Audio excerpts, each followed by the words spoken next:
La franc-maçonnerie, en réalité, est toute puissante en République. C'est pas moi qui le dis, c'est Alain Bauer, etc. Il y a que toutes les lois sont faites par les planches, dans les... Comment dirais-je, dans les temples et dans les loges. La République, en fait, est une émanation de la maçonnerie, mais ce n'est jamais dit. C'est-à-dire que, sous l'Ancien Régime, l'Église était à côté du roi officiellement, et moi, ce que j'explique, c'est que la franc-maçonnerie est l'Église, le clergé occulte de la République, mais ça peut être qu'occulte, puisque la République prétend qu'il n'y a rien entre l'État et le citoyen. Alors c'est pas vrai, entre l'État et le citoyen, il y a quelque chose qui prétend parler au nom d'eux, et qui fait en fait les lois, c'est ce qui est revendiqué par la Grande Loge nationale de France et le Grand Orient, hein, c'est pas moi qui le dis, c'est Bauer et Stefanini, hein, ils le disent.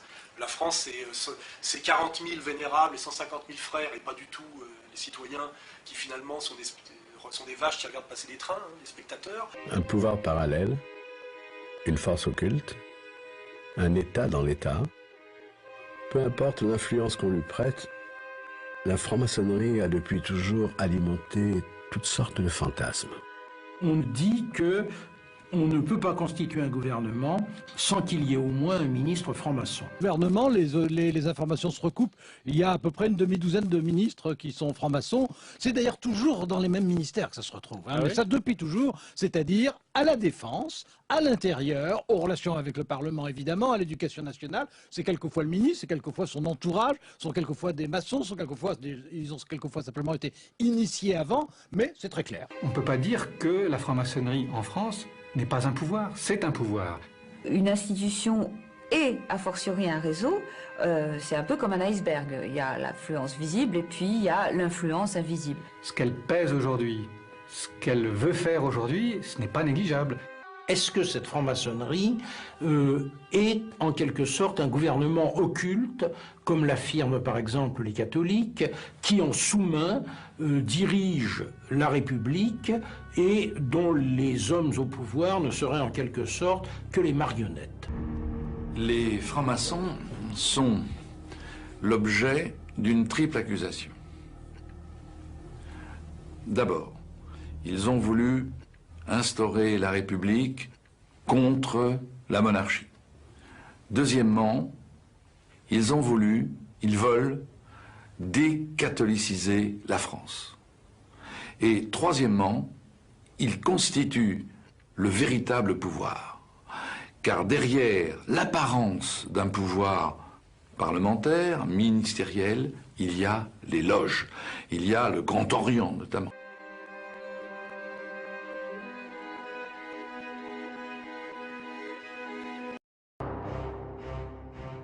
Franc-maçon du Grand Orient de France. Européiste, il se prononce en 2005 pour la ratification du traité constitutionnel européen. En 2008, il avait menacé de quitter le PS si ses camarades ne ratifiaient pas le traité de Lisbonne. Milite pour une harmonisation européenne des politiques de défense, donc pour la perte de la souveraineté militaire de la France. Sioniste, il est proche du CRIF. Notable du PS depuis près de 4 décennies. Lors du vote pour la réforme constitutionnelle de 2008, pour la ratification du traité de Lisbonne, il s'abstient. Lors du vote parlementaire sur le mécanisme européen de stabilité, qui brade une nouvelle fois un pan de la souveraineté française aux instances européistes, il s'abstient comme la plupart des parlementaires socialistes dont il dirige le groupe, permettant ainsi l'adoption du MES à la majorité absolue. Est mandaté durant la campagne par François Hollande pour traiter la question du vote juif et récupérer les voix et surtout le soutien de la communauté. En 2008, maire de Nantes, il fait voter une subvention de 400 000 € destinée à la rénovation et à l'agrandissement du local servant aux réunions de cette loge maçonnique.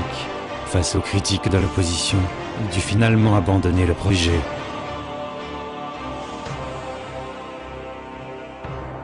Frère d'Antoine Cahuzac, qui fut président du directoire de HSBC Private Bank France avant d'être nommé en janvier à la tête d'une importante filiale d'EDF. Lors du vote de la réforme constitutionnelle de 2008 permettant la ratification du traité de Lisbonne, il s'abstient. Lors du vote à propos du mécanisme européen de stabilité, il s'abstient. Afin de préserver la confiance des investisseurs, il se prononce pour une rigueur budgétaire, précisant que cet objectif interdit la création de postes dans la fonction publique durant le prochain quinquennat. Il fait de la confiance des marchés sa priorité. Membre du Grand Orient de France, sa suspension est demandée en avril 2013 par le Conseil de l'Ordre du Grand Orient suite à une sombre histoire de compte en Suisse. Issu d'une famille jérusaliste, au père le tournant de la rigueur au début des années 80 en tant que Premier ministre de Mitterrand, entraînant la rupture des communistes avec le PS. Il est mis en cause à cette époque dans l'affaire tragique du Rainbow Warrior, bateau de Greenpeace dynamité par des agents de la DGSE. Également mis en cause dans la sinistre affaire du sang contaminé, au cours de laquelle des poches de transfusion sanguine ont été contaminées par le virus du sida, faute de mesures préventives. Il est ministre sous Jospin lors du passage à l'euro et de la création d'Areva, du congrès de Versailles de 2008 concernant la réforme constitutionnelle permettant la ratification du traité de Lisbonne. Il ne prend pas part au vote. Lors du vote concernant le mécanisme P1 de stabilité, il s'abstient comme les autres parlementaires socialistes, permettant l'adoption du mais à la majorité absolue. Au début de l'année 2012, il se rend en Israël où il rencontre le président Shimon Peres et le ministre de la Défense Ehud Barak. Il participe au dîner organisé par le club Le Siècle. Il participe aux réunions du groupe Bilderberg. Il prend part au dîner du CRIF. Il participe à des réunions maçonniques. Son appartenance à la franc-maçonnerie n'est pas officielle mais évidente.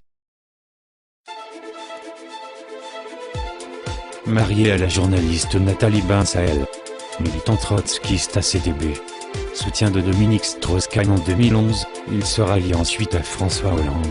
Sioniste, il est franc-maçon du Grand Orient de France. Il prône une république spirituelle, considérant la franc-maçonnerie et la laïcité comme religion de la République. Il soutient la ratification du traité de Lisbonne par la France, et milite pour le fédéralisme européen, et une harmonisation politique, économique et fiscale au sein de l'Europe. Au Parlement européen, il défend les intérêts sionistes et collabore activement au projet de déstabilisation de la Syrie. Franc-maçon du Grand Orient de France. Durant la campagne de François Hollande, il est chargé du programme présidentiel de François Hollande. À propos du traité de Maastricht, qui préfigure le traité de Lisbonne, il déclare « Maastricht apporte aux dernières années de ce siècle une touche d'humanisme et de lumière qui contraste singulièrement avec les épreuves cruelles du passé. » Lors du congrès de Versailles en 2008, il vote pour la réforme constitutionnelle permettant la ratification du traité de Lisbonne. Lors du vote qui permit la ratification du mécanisme européen de stabilité, il s'abstient comme la plupart des parlementaires socialistes, permettant l'adoption du mais à la majorité absolue. Il participe au dîner du CRIF, en particulier en 2003 où il est présent aux 12 heures pour l'amitié France-Israël avec François Hollande, Dominique Strauss-Kahn, Nicolas Sarkozy, Pierre Lelouch et Benyamin Netanyahou, Premier ministre de l'entité sioniste. Participe aux réunions du groupe Bilderberg, notamment en 1992 aux côtés de Jacques Toubon, Ernest-Antoine Seyer, Philippe Villain, André Lévy-Lang ou encore Bernard Arnault. Manuel Valls. Il est né à Barcelone en 1962. Il n'a acquis la nationalité française que par la naturalisation en 1982. Il est ami avec Alain Bauer, qui est le parrain d'un des enfants de Manuel Valls. Alain Bauer, ancien maître du Grand Orient de France de 2000 à 2003, reconverti depuis lors dans la criminologie. Emmanuel Valls, le 4 février 2008, vote pour la réforme de la Constitution permettant la ratification du traité de Lisbonne, ce qui veut dire soumission totale au mondialisme. En juin 2009, Manuel Valls visite une brocante de la ville d'Evry, dont il est député maire, et il lâche « Belle image de la ville d'Evry. Tu me mets quelques blancs, quelques whites, quelques blancos. » En 2010, il se déclare favorable au contrôle par la Commission européenne des budgets nationaux, ce qui signifie totale soumission aux partis d'étrangers, totale soumission à l'européisme, qui est l'avatar local du nouvel ordre mondial. Il participe aux réunions du groupe Bilderberg. À ce sujet, je salue le travail de l'équipe We Are Change Paris, qui a interrogé Manuel Valls sur ses activités liées au groupe Bilderberg, vidéo disponible gratuitement dans Dailymotion. Franc-maçon et bien évidemment membre du Grand Orient de France et du club Le Siècle. Le ministre de l'Intérieur Manuel Valls a déclaré le lundi 21 mai 2012 qu'il n'accepterait pas la présence sur les territoires, je cite, de soi-disant théologiens prônant la haine du juif, lors du dîner annuel du CRIF Marseille-Provence. Il poursuit. En tant que ministre de l'Intérieur, je n'accepterai pas que viennent sur notre sol de soi-disant prédicateurs, de soi-disant théologiens qui prônent, que ce soit avec des mots durs ou des mots doux, la haine du juif, a affirmé le ministre qui faisait lundi à Marseille sa première sortie en province. Donc pour sa première sortie en province, l'actuel ministre de l'Intérieur n'a pas eu d'autre idée que d'aller voir le CRIF. Là encore, c'est un signe à qui l'envoie. On ne se pose pas la question, car c'est dit clairement, il va en province aller au CRIF, lors du dîner annuel du CRIF de Marseille. Et ce qui est intéressant, c'est qu'il le dit, qu'il n'accepterait pas de personnes, soi-disant prédicateurs, qui, avec des mots durs ou des mots doux, la haine du juif.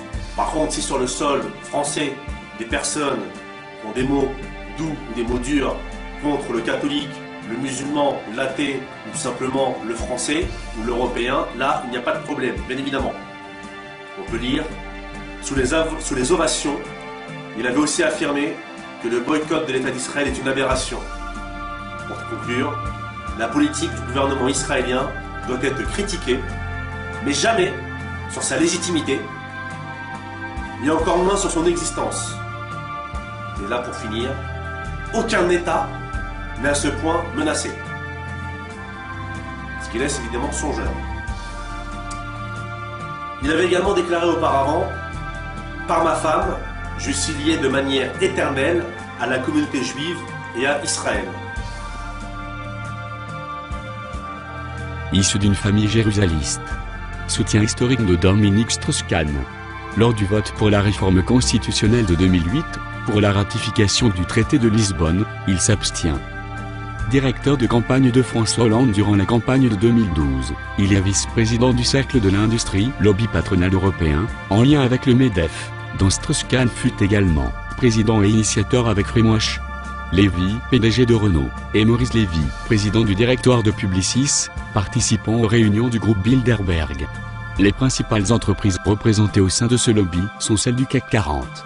Participe à la rencontre entre Manuel Valls, François Hollande et Richard Pasquier, président du CRIF. Lors d'une entrevue, Hollande s'engagea à combattre fermement l'antisémitisme et l'antisionisme.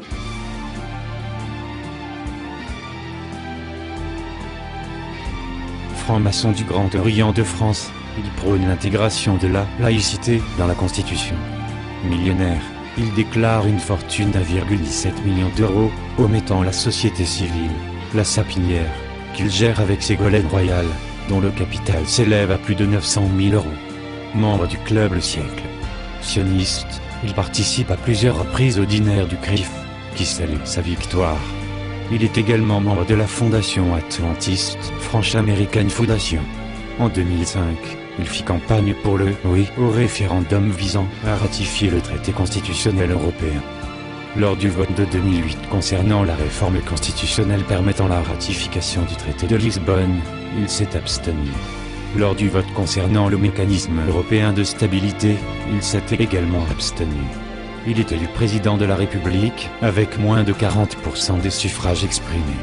Il est mis en cause par la plainte d'Emmanuel Verdun, qui l'accuse d'avoir couvert les agissements pédophiles qui auraient été perpétrés par Jack Lang.